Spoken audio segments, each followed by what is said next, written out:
Okay, I'm going to show you how to build an assessment using an item bank. So I have just the skeleton of my test here, but what I need to show you, what I have done first. So in Schoology, in resources, okay, right now I'm looking at anatomy.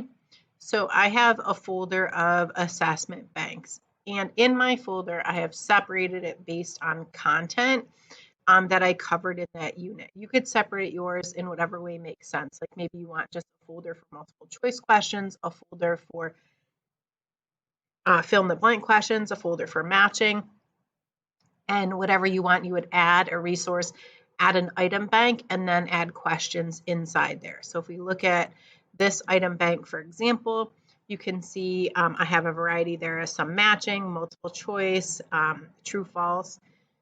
Okay, that is how I chose to organize it. However you want to have your item banks, I just find it useful to have them in their own folder.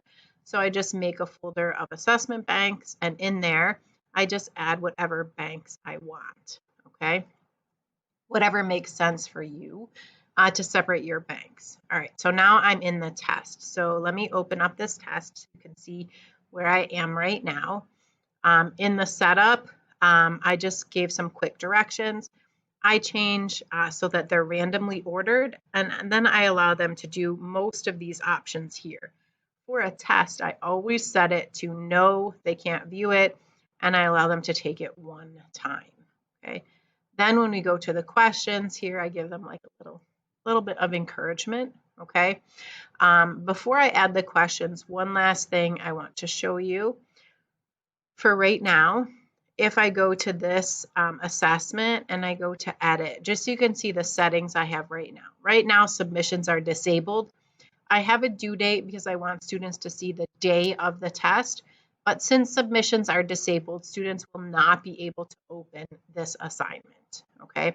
On the day of the test, I will enable the submissions. Okay. But for right now, it is disabled. Okay. All right, so let's go back to the test and let me show you how now I'm going to add random questions. So I want to add from item bank, and I'm going to go to personal, and I'm in anatomy. For me, this is how mine are separated. I go to unit 2. I go to the assessment banks. And now look, I have here like a little list for me, so I would know how many questions from each section.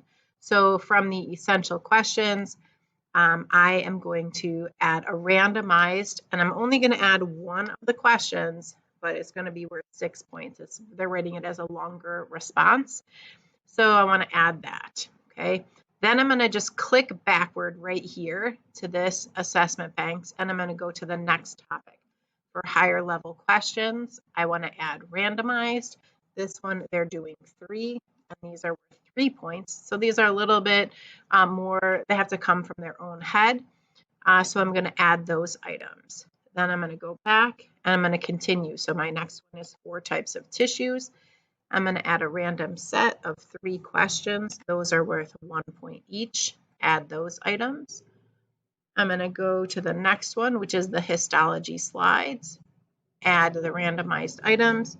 There are 5 worth 1 point again. Go back, add epithelial tissue, and add randomized items. So for this one, they're doing 5. They're worth 1 point each. You can see my list of questions growing down here as I'm adding them. So after epithelial, we have epithelial secretions, add randomized. This one is only 2, 1 point, okay? Go back to the assessment banks, and then I'm on connective tissue next, add randomized. Here I can see the total number of questions, and I'm going to add 5 from here, worth 1 point each. Go back again, I'm on muscle tissue, add randomized items, 4 worth 1 point each. Okay, and then go back. Then I have nervous tissue. Add randomized. There's 4 worth 1 point each. Add those. Go back. Injury and aging. from injury and aging, I'm adding 5, 1 point each. Okay, you can see again, my growing list. It tells me how many I added from each. Now, if instead of wanting to add randomized items, I wanted to add specific questions, I would just choose them here, okay? And then I have just one more thing to add, bonus. I'm going to add 1, and I'm making the bonus, since these are extra credit, worth 0, because I don't want it to count until I add the points if they earn any. And they're getting 1, and it's worth 0. Okay, add those items. Then I'm going to add all of these items right here. And now my assessment looks like this. You can see how individual questions were pulled from each of those item banks. And there you have it. That's how to build a test randomly using item banks that you've created in your resources.